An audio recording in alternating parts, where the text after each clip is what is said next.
Government is not the solution to our problem. Government is the problem.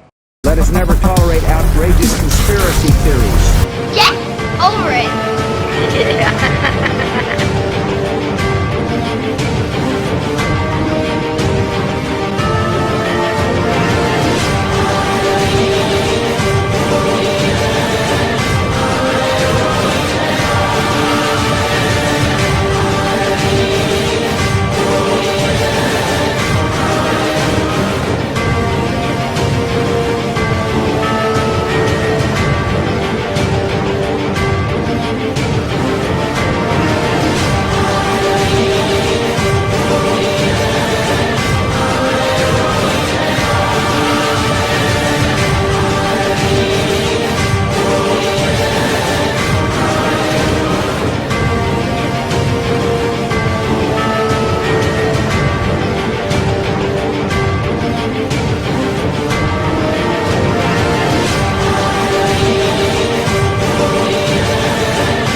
Danger ahead. We are ruled by covert means. By the Illuminati. A new world order. These institutions. The Bilderberg Group. The Trilateral Commission. The Council on Foreign Relations. And secret societies. Like Skull and Bones. They control the corporations and the governments around the world. The Illuminati are not after money. It's power they seek. And the sport is international politics. The tools are war. Money mechanics, namely the debt-based fractional reserve system. Fear. The media including the music industry, news media, and mainstream press. This plot is so vast in scale, most people will refuse its existence. It is the magnitude of this conspiracy that makes it simultaneously the easiest one to spot, but the most difficult to believe. Once you choose to look, the more you will find. This is a very disturbing and unsettling process, as you will be challenging a lifetime of belief and dogma. One of the things we can all fight and do something about is Agenda 21, or as it was renamed, Sustainable Development. Agenda 21 is a non-binding, voluntarily implemented action plan of the United Nations with regard to sustainable development. This is hard to believe, so do your own research. 1. Population reduction, soft kill technology, and food and medicine. EMF electromagnetic fields, smart meters, mobile phones and masts, dirty electricity, hydraulic fracturing or fracking. Fracking is so important because it will poison our drinking water, it will poison our air, it will poison our land. The agenda is to reduce the population and keep the remaining inhabitants of Earth in small prison, like cities. And we will go willingly to escape the devastated countryside. The Codex Alimentarius Commission is an intergovernmental body to implement the Joint Food Standards Program, which was established by a Food and Agriculture Organization in 1961. They have made natural herbal remedies illegal, and only GM alternatives are allowed. Pesticides, Monsanto and the decline of the bees. Corporations are starting the process of patenting the world's gene pool. They will end up owning nature. Herbicide-ready crops that resist weed killer and have built-in pesticides. What effect does this have on our bodies and immune system? Fluoride is a poisonous waste product of aluminium smelting, and it's deliberately put into our drinking water and toothpaste. All in the name of healthy teeth. Aspartame, the sugar alternative, rots holes in rats' brains. The smart grid is being sold to us as a means to use the world's resources in a more sustainable way. But this is a conspiracy at work again. They, the Illuminati, are using the love we have for our home against us. But we need to understand there is another agenda, and that is to first depopulate and then dominate. The tools are microchips. Companies worldwide have registered trillions of IP addresses. Which is strange, as there are only 7 billion people on Earth. Every product, pet and human being will have its own unique IP address. This is made possible with the invention of the RFID radio frequency identification chip, which is the same technology used by supermarkets to secure their products. CCTV infrastructure has spiraled out of control. Currently there is one CCTV camera for every 13 people in the UK. These cameras use sophisticated computer algorithms which track behavior and bring them to the attention of an operator when protocol is breached. This is only the beginning of the awakening. Welcome to the tip of the iceberg.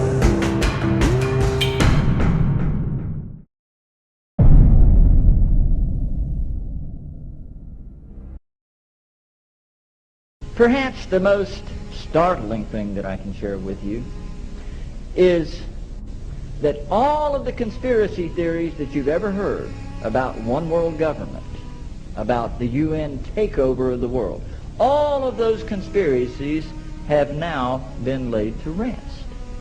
There's nothing conspiratorial about it. It's all published. President Obama signed an executive order that will seize greater power over food, fiber, and energy in our vast countryside area. It was during that study in which I began to realize that this was not an effort to protect the environment, but an effort to control you and I. The world is going more and more deeply into a general breakdown crisis, which would probably result in the elimination within a generation or two of 2/3 of the present level of the world's population. President Obama signed an executive order that will seize greater power over food, fiber, and energy in our vast countryside areas. The president created the White House Rural Council to, quote, make sure we're working across government to strengthen rural communities and promote economic growth.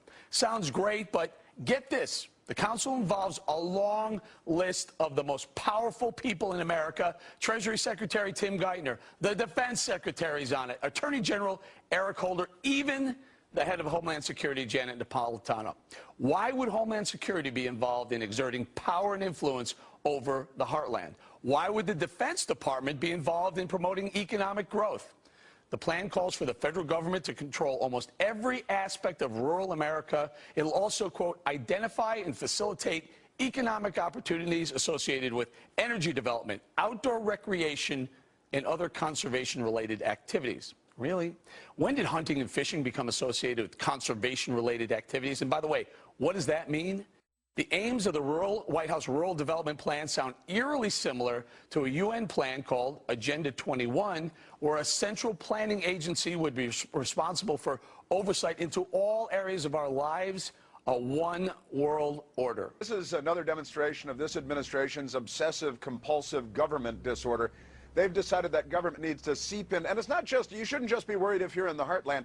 We should all be worried about this. This is government out of control. This is crazy. This is over the top. This is one of hundreds of sort of organizations and commissions and panels that this administration has created to wheedle their way into our lives, and what kind of light bulbs we can use and how much broccoli we can eat and what we can drive and what our kids have to eat at school. And they're just seeking to control Tony, every area of our lives. Certainly feels like overreach to me. Not only overreach, Eric, I mean, it's so frightening. This is 16% of America, what's considered rural America, who basically is now going to have its entire livelihood run by government in Washington. They're far away from Washington. They like it that way, is my guess. I think Mr. Ferguson certainly sounds like he's representing that point of view. All of these things are designed to bring more and more control to bureaucracies rather than to the independent individual, the sovereign individual of this nation. What brought me into this whole discussion was the fact that while I was doing this multi-million-dollar research effort in the 1980s and early 1990s, I became aware of an agenda basically to lock up one half of the United States into wilderness corridors and reserves. It's called the Wildlands Project, but it was also a key cornerstone of the United Nations Convention on Biological Diversity.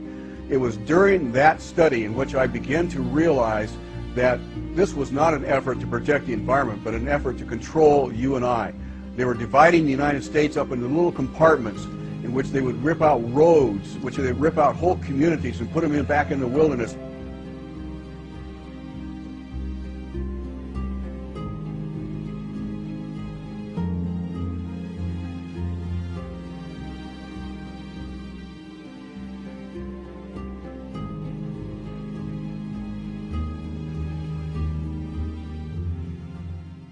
Now, for a long time, Agenda 21 was talked about as crazy kook conspiracy theory, right? Yeah, that's true. It's like, is this Area 51 or, what is it? But it's, the days of calling it a conspiracy theory are over. It's definitely a conspiracy fact.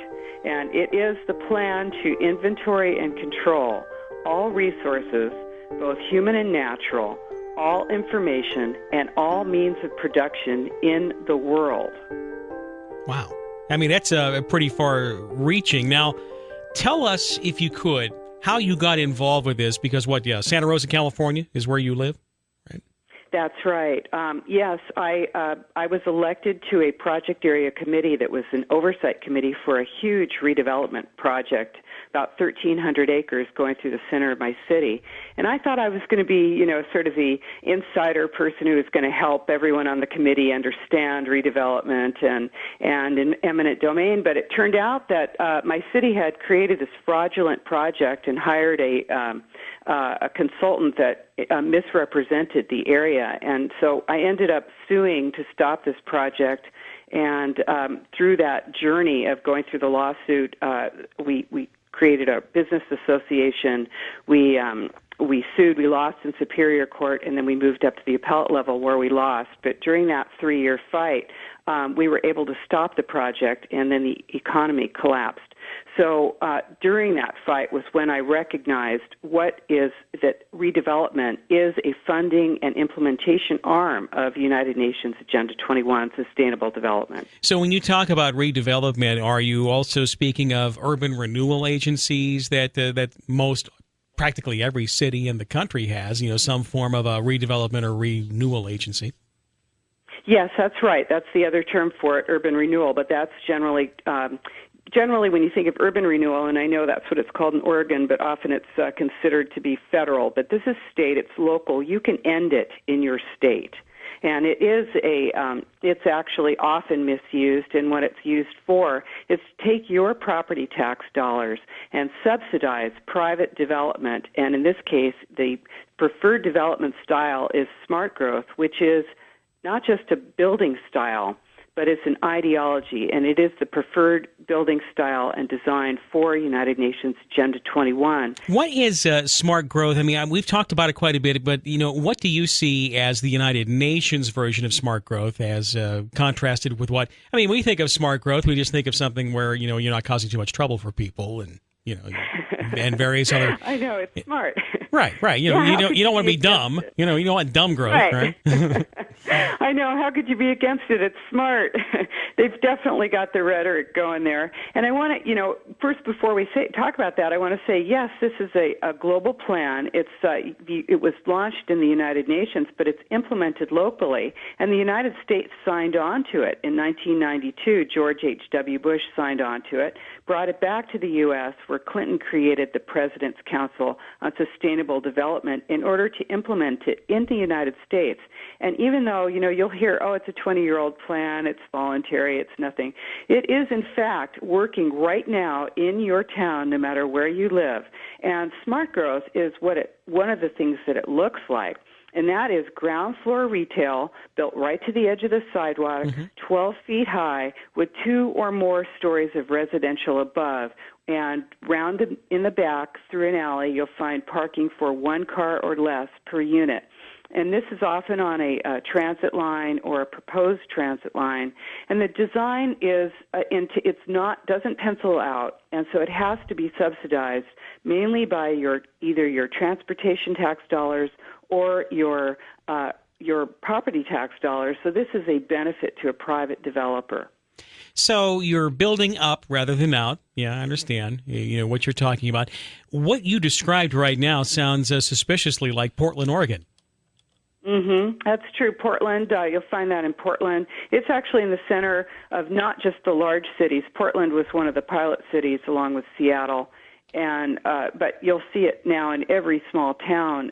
You'll see the same design style, and it, in fact, is part of the reason, or one of the contributors to the collapse of our economy, because it simply does not pencil out, and so it requires huge subsidies. Now, why doesn't it pencil out? Because it sounds like if you're trying to get people less car-centric, that we're always told that is supposedly the common good, fewer car trips, and that we stay in a nice, dense urban corridor, as it were. Why is that not sustainable, though?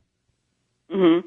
Well, I'm glad you mentioned the word common good, because this is really the central and by the way, I don't believe in the common good, but I'm saying that's how it's sold, okay? Just so you understand. Well, the common good is, what we're told is that the individual's rights have to be balanced with the rights of the community. And, of course, the individual's rights are delineated in our Constitution, but the community's rights are not. You won't find those written anywhere. They can change at any time. So when you're being told that you're, essentially what's unsustainable, according to United Nations Agenda 21 Sustainable Development, is private homes, private vehicles, appliances, air conditioning, meat eating, tillage, many dams. You'll find many things that we, of course, take for granted in our country and expect to use. You realize you just said the magic word around here when you said dams. Dams, right. That dams are not sustainable. Are you familiar with what we've been experiencing here in Southern Oregon and Northern California with the removal, the effort to remove the Klamath Basin dams?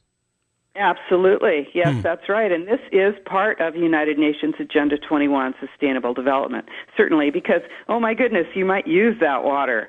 And, you were asking me, why is it that, that living supposedly sustainably, downtown in a condo above a store is bad. It's not bad. If you want to do that, go ahead and do it. Right. But the thing is that if you're asking me to use my property tax dollars for the next 30 to 45 years to pay a private developer to do it, then I say that is wrong. And the reason that they're doing it like that is because the plan is to move people out of the rural and suburban areas and move them into the center of cities. And I'm fully aware that this sounds crazy. The plan is definitely crazy, but I am not. Rosa and Corey. That's what I'm. Yeah. No, I don't think you're crazy at all, because you're just bringing forth more of what some various other issues and guests that, confirming what you have been talking about. Rosa Corey, once again. And by the way, what is the name of your book, The Green Mask, once again, or Behind the Green Mask? It's called Behind the Green Mask, UN Agenda 21, and it's available on Amazon. Mm-hmm. And it's definitely, you'll find this all across the country. So it's not, this is it's implemented locally, and you see it through regionalization, where you're finding that your government is transitioning to unelected boards and commissions that you have no impact on, that are making decisions for you. So when we talk about regional governance, as an example, we talked about regional planning here, and it's been kind of stopped up as of late here because not all of the cities wanted to weigh in on it. But are you saying then, when you talk about regional problem solving, regional planning, this is all part of that same Agenda 21? Mm-hmm. Up until recently, I worked for the Department of Transportation, and of course I understand that regionalization, certain things are regional. You don't want your road to end when you stop at the end of your county and there goes the end of your road. That doesn't work. Certain things should be regional. But what we're seeing now for the very first time is that your property tax dollars and your transportation tax dollars are going for a plan that is regional, but it is conflating housing and transportation for the first time. So if your town or county wants to get transportation tax dollars, they have to build smart growth. And this is something entirely new. It's actually social engineering, and it's a restriction on your ability to use those lands in the suburban and rural areas. And you have to ask, where is your food going to come from? If roads and services are not maintained to the suburban and rural areas. And this is a plan to actually shift ownership from private hands into public hands, and then to take those lands out of production and remove them and transform them into wildlands. You know, Rosa, this is sounding very much like, for all intents and purposes, anti-human green communism. Mm-hmm. Well, you know, I'm a liberal Democrat. I know that some people, find that hard to believe, but I have been a Democrat since 1974, and I think that the environmental movement has been hijacked. And a lot of people are starting to recognize this and joining me in saying that, you know, regardless of our political affiliation, we need to speak out and call a halt to this, because we're finding that our form of government is being changed. Now, Rosa, you being a Democrat, it means that you come from this from a very interesting path. So when you talk with your fellow Democratic Party memberships, I mean, how do you actually get them to understand that green or sustainable does not equal good? I mean, how do you actually convince them of this? Well, you know, it's really not that hard once if you're able to just sit quietly and listen for a minute, you know, and that's hard for people because, you know, it's an emotional issue, and it has been created as an emotional issue. A lot of jargon. This is the biggest public relations scam in the history of the world, I think. But if you talk with people about smart meters, about genetically modified food, about domestic surveillance and the corporatocracy, this is all part of United Nations Agenda 21 Sustainable Development. And I think that those of us on the left can recognize it from that point of view. And certainly this is really a shift from, you know, when you're seeing that your public-private partnerships are actually directing government, and that is the corporations directing government and erasing the boundaries of, between town, county, state, and federal into megaregions. We now have 11 megaregions in the U.S., and these include part of Mexico and Canada. What megaregion is Oregon part of? Is there one? Yes, Cascadia. Oh. And it seems hard to believe, you know, you hear this stuff and you think, what is this, 1984? But it sort of is. So it's good to know about it because you don't want to be the last person to hear about this. Okay, so here we are in Southern Oregon, part of Greater Cascadia, as it were. So I find that interesting that you talk to the Democratic folks from the point of view of, hey, look at these food rules, look at this surveillance state, the panoptica, you know, as it were, and the control. You probably, I imagine, talk to those from the political right more from the point of view of property rights. Would that be fair to say? I mean, what point of view do you bring forward when you speak to those groups? Mm-hmm.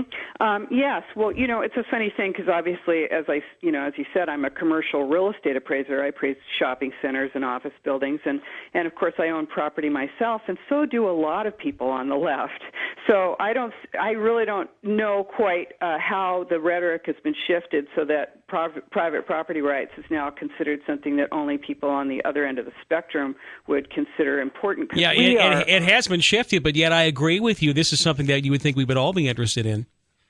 Sure, and you know, when you think of this, we are our ultimate private property. Our body is our private property, and those rights in our Constitution protect our property rights, and we are our property. So, of course, I discuss the Constitution, which is not a left-right thing. All of us are subject to it, and it in fact serves all of our individual rights. So that, of course, is a big one for people who are on the other end of the spectrum. For me, I really don't look at it as a right-left thing. It's not. This is an American issue, and all of us need to stand up and call a halt to it. But we first need to recognize what it is, because awareness is the first step in the resistance. Yeah, I'm thinking very much the left-right paradigm in some cases has been created to keep us fighting at each other's throats rather than, hey, wait a minute, don't you see the bigger picture here? What's really going on? You keep us fighting over the standard left-right paradigm, and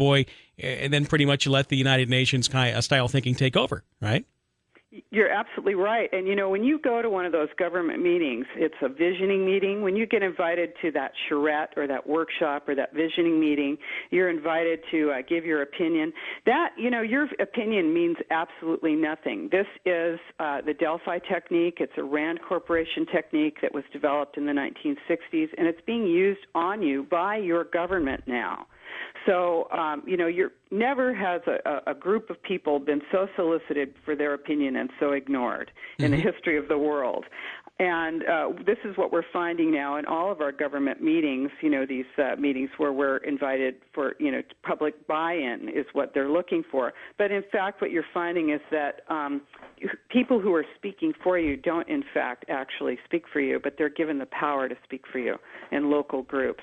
And this is one thing that all of us can come together and object to. This is a manipulation of every single American.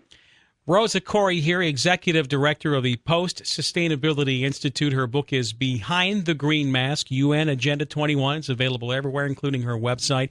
She's going to be speaking at the Medford Library in the big main meeting room this coming Tuesday night at 6:30. I'm hoping you attend. Dawn, you had a question for her. Go right ahead on the Bill Myers Show. Yes, I do. Our two states, Oregon and California, share the Siskiyous. Is the Siskiyous part of this? I heard you mention Cascadia, but I'd like to know about the Siskiyous too, and I'll just listen to your answer. Sure, Dawn, go ahead. Thank you. Well, actually, Cascadia doesn't quite get all the way down to the Siskiyous. If you go to, first of all, you should take a look at my website, which is called Democrats Against UN Agenda 21.com. Of course, I called it Democrats because so few Democrats are on, are aware of this, and I wanted to give that encouragement to people. But certainly, it's a nonpartisan site. The Siskiyous and what's happening with the dams, the removal of dams and actually removing people from the rural areas is what that's going to do and impact our food production. This makes us, the movement of people into the cities creates more dependence on your government and actually moves you out of areas where you can be independent. And when you're independent and not able to, it's not easy to surveil you out there, you're less controllable. And this ultimately, I hate to say it does sound crazy, but this really is, the plan is a totalitarian plan to control you. And I know this is going to ring true with you. You know something's wrong. This is what is wrong. This is the plan. And I think that when people recognize it, there's tons of documentation, and I have it for you. It's in my book. There's no question about it. And you need to understand what it is so that you can fight it.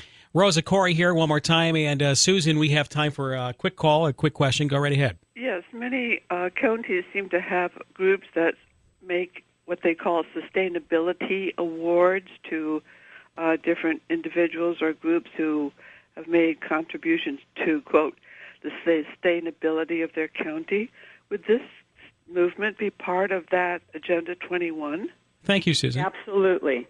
Yes, thank you for that question. Yes, it is. I'm sorry to say that those of us who are being manipulated by, of course, awards, by people sitting on one another's boards, it doesn't take much for people to suspend their questioning ability when they're given an award. When you recognize that the sustainability movement is actually a hijacking of the environmental movement and a method to convince you through rhetoric that everything that you're doing is wrong. Now, I perfectly, of course, support conservation. I support conservation and all of the things that we want to do to keep our environment clean. That is not what this movement is about. This is the green mass, and behind that is totalitarian control. Rosa Corey, it is such a pleasure meeting you, and I'm glad you're just raising people's eyelids and saying, "Hey, look." This has nothing to do with sustainability, or it has everything to do with a control grid, really. It's what this sounds like. That's right. And we all need to get together. We can fight it. I'm going all across the United States, and people are putting on their armor, suiting up, and fighting this everywhere.